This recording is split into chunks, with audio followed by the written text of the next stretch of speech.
வணக்கம். டிஎஸ்டிஎஸ் private limited companies discussion, psychology department discussion, all department conference meeting. Okay, information, relax.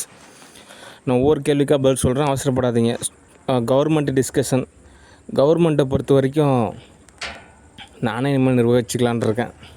Okay, என்ன சில நிகழ்வுக்கு காலதாமதம் ஏற்பட்டுருச்சு, ஆனாலுமே பொறுமையாக நானே நிர்வகிச்சிக்கிறேன்.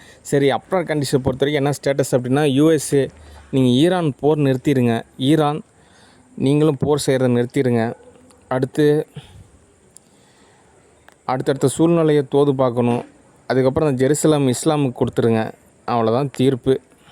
ஓகேண்ணா, நிறையா வேலை இருக்குது, அதில் கவனத்தை செலுத்துங்க. ஓகே, சரி. தமிழ்நாடு டிஸ்கஷன். தமிழ்நாட்டை பொறுத்த வரைக்கும் ஆல்ரெடி சொன்ன மாதிரி நேர்கோட்டு பயணம் தான். ஏடிஎம்கே அவங்களே நிர்வகிக்கிட்டோம். ஓகே, டிஎம்கே நீங்கள் ஸ்டூடியோ ஒர்க் என் கூட இணைந்து பணியாற்றலாம். ஓகே, சரி. அடுத்த தகவல், ஜேஎம் குரூப் கம்பெனிஸ் டிஸ்கஷன். நான் நிறைய வீடியோஸ் அப்லோட் பண்ணுறேன், அவசரப்படாதீங்க. ஓகே, சரி. அடுத்த தகவல், ஸ்டூடியோ டிஸ்கஷன். ஸ்டூடியோ பொறுத்த வரைக்கும் என்ன தகவல் அப்படின்னா, ஆர்டிஸ்ட்டை பொறுத்த வரைக்கும் ஒரு மூவியில் புக் பண்ணோம் அப்படின்னா காசு கொடுக்கணும், டெபாசிட் ரெசிப்ட். ஓகே, அப்போனா தான் தோதாகும். அல்லது நானே ஒரு மூவிக்கு இந்த ஆர்டிஸ்ட்டு தேவைப்படுறாங்க அப்படின்றப்ப நானே கூப்பிடுவேன். ஓகே, அதனால் ஆக்ட்ரஸ் தமன்னா அவர்களே டிஸ்கஷன். ஒரு டைரக்டராக நான் சொல்கிறது தெளிவான தானே, பொறுமையாக கேட்டுக்குங்க. என்ன டைரக்டர் சார் கூப்பிடல, என்னை புக் பண்ணல, எனக்கு அவமானமாக போயிடுச்சு, எனக்கு மார்க்கெட் டவுன் ஆயிடுச்சு, அப்படிலாம் நீங்கள் நினைக்கக்கூடாது. நீங்கள் கேஷ் டெபாசிட் ரெசிப்ட் கொடுத்தா தான் தொழில் வேறு, குடும்பம் வேறு.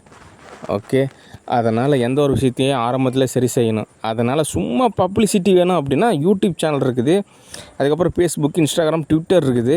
அதிலெல்லாம் நீங்கள் வீடியோஸ் அப்லோட் பண்ணுங்கள், ஃபேமஸ் ஆகுங்க. ஏன் ஸ்டூடியோவில் வந்துட்டு ஃபேமஸ் ஆகுன்னு நினைக்கிறீங்க? ஓகே, அதாவது எல்லோரும் உங்களை மாதிரி மனுஷங்க தான். ஓகே, உங்களை யாராவது ரொம்ப ஒரு வகையில் துன்புறுத்தினா அது உங்களுக்கு விருப்பமாக இருக்குமா, இல்லை ஓரளவு கஷ்டமாக இருக்குமா? உங்களுக்கு ஏற்படுற உணர்வு தான் மற்றவங்களுக்கும். அதனால் எதுக்கு தேவையில்லாமல் பப்ளிசிட்டி, ஃபேமஸ் ஆகணும், அவங்க எதுக்கு இதெல்லாம் தேவையில்லாத வேலை, உங்களுக்கு எதுக்கு அப்படின்ற மாதிரி ஒரு கொஸ்டின் தான். அதனால் நான் ஒரு மூவி புக் பண்ணுறேன்னா அந்த சூழ்நிலைக்கு, அந்த கேரக்டருக்கு, அந்த மூவிக்கு தேவைப்படுற நபரில் தான் நான் கூப்பிடுவேன். ஓகே, அடுத்து கேஷ் இருந்தால் தான் ஸ்டூடியோவில் வேலை. அதனால் நானே உங்களுக்கு பொறுமையாக தோதாகிறப்ப கூப்பிட்றேன். எரர் ஏற்படுத்தாதீங்க, தள்ளி நில்லுங்க.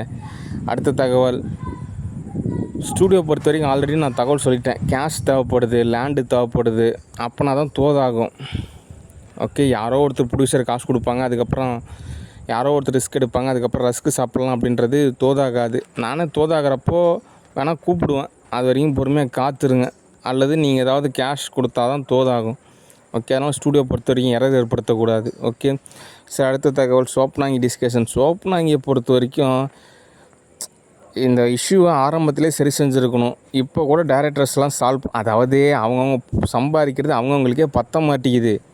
இதில் எங்கெங்கே நாட்டை காப்பாற்றுறது, கம்பெனியை காப்பாற்றுறது, ஸ்டூடியோவை காப்பாற்றுறது அப்படின்ற மாதிரி ஒரு கொஸ்டினாக இருக்குது. அதனால் இந்த நிலைமையெல்லாம் கொஞ்சம் கொஞ்சமாக தான் சரியாகும். அதனால் சோப்னாங்கியை பொறுத்த வரைக்கும் நீ என் மேலே இருக்கிற பக்திக்கு ஒரு பாராட்டு. ஆனாலும் உனக்கு ஒரு பொருளாதார நிலை தேவைப்படுது. அதனால் என்ன அப்படின்னா பொறுமையாக காத்துரு, நானே உனக்கு தோதாகிறப்போ கூப்பிட்றேன். ஓகே, சரி. அடுத்த தகவல், கரப்பாம்பூச்சி டிஸ்கஷன். என்னங்க டைரக்டர் சார் ஒரு இஷ்யூவாக இருக்குது? ஒரு இஷ்யூமே கிடையாது. என்ன ஸ்டேட்டஸ் அப்படின்னா, இந்த கரப்பாம்பூச்சி ஒரு பொண்ணை கல்யாணம் பண்ணிட்டு வந்தான்.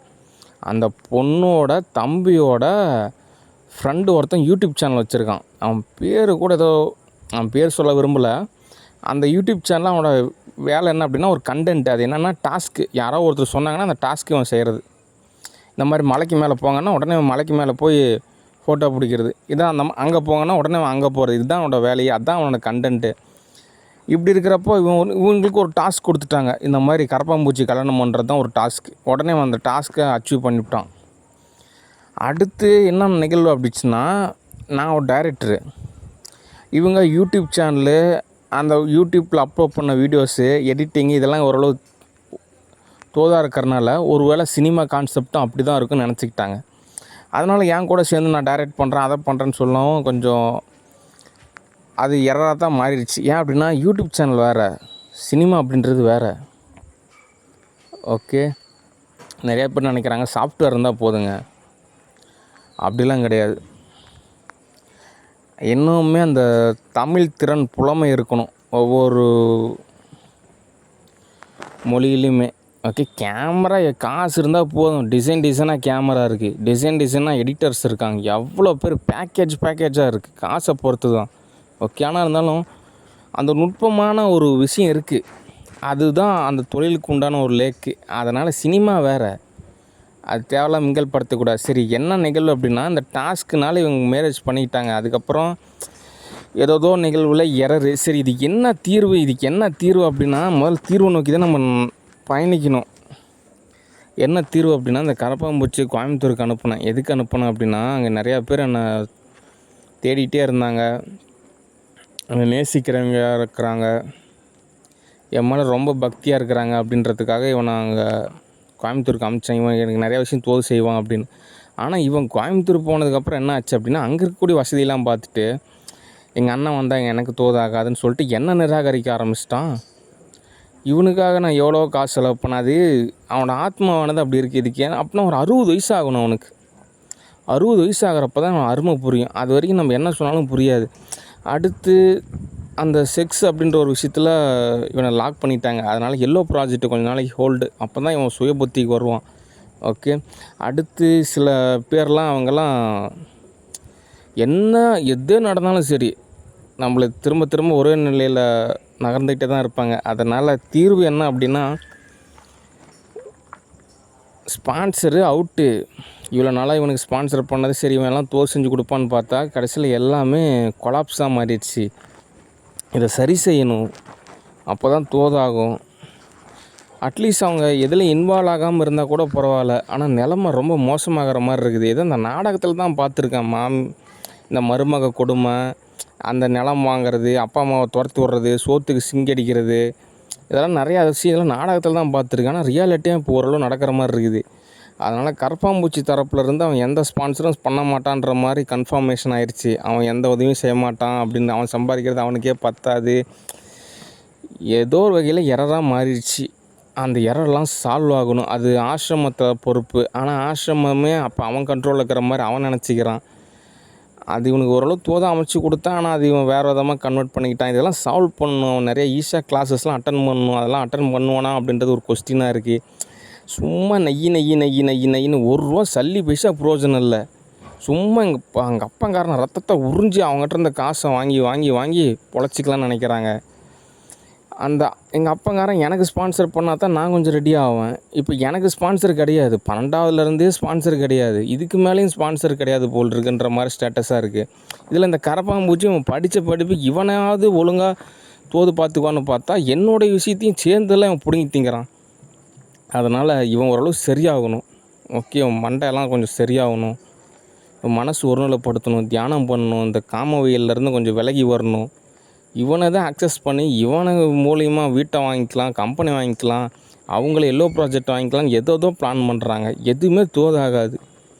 ஓகே, அதனால் ஆசிரமத்தில் பொறுப்பாக இருக்கிறவங்க யாராவது இந்த ஃபேப்ரிக் டிபார்ட்மெண்ட்டில் போயிட்டு இந்த கரப்பாம்பூச்சியை கூட்டிகிட்டு போய் பிஎஸ்பி கிளாஸ் அட்டன் பண்ண வைங்க.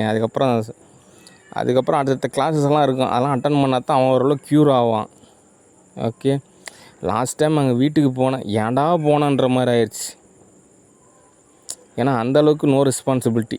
கம்முன்னு ஆசிரமத்தில் ஸ்டே பண்ணியிருக்கலாம் போல் இருக்குது. இதெல்லாம் சும்மா பேசுகிறதுக்கு அப்படின்றாங்க. ரியாலிட்டி அப்படிலாம் எதுவுமே கிடையாது. அதுக்கு என்ன காரணம் அப்படின்னா மாயன் 12வது இதே ஸ்கூலில் தான் படித்தோம், நம்மளும் பார்த்துருக்கோம். அதனால் மாயன் தானே இலக்காரமாக நினைக்கலாம், என்ன பண்ணிட போகிறாரு அப்படின்னு. நான் மாயன் கிடையாது. ஓகே, மாயனுக்கு எந்த கெப்பாசிட்டி இல்லைன்றது எனக்கு நல்லாவே தெரியும். உனக்கு ஃப்ரெண்ட்ஸு தவிர வேறு யாருமே கிடையாது. சொந்தத்துலேயும் அவ்வளோவா சப்போர்ட் கிடையாது. அவனுக்குன்னு எதுவுமே கிடையாது. டூல்ஸ் வரைக்கும் விற்றுப்பிட்டான். ஓகே, அதனால் கரப்பாம்பூச்சி மாயம் ஒரு நாள் கூட அக்செப்ட் பண்ண கிடையாது. எப்போ பார்த்தா நிராகரிச்சிக்கிட்டே தான் இருப்பான். அது ஒரு நிலைக்கு மேலேயும் அப்படி தான் இருக்குது. நானும் ஆரம்பத்தில் சந்தேகப்பட்டேன், ஆனால் அது கன்ஃபார்ம் ஆயிடுச்சு. அதனால் மாயன் நினச்சிட்டு நம்மளெல்லாம் டீல் பண்ணாதீங்க. அது சரி கிடையாது. அவன் போயிட்டா அப்படி எப்போயாவது ஒரு டைம் வருவா அப்படி, அவ்வளோதான். அவருக்கே நிறையா விஷயம் தேவைப்படுது. அதனால் அவரை வச்சு தோது பார்க்கலான்னு நினைக்கிறலாம் தோது ஆகாது. ஓகே.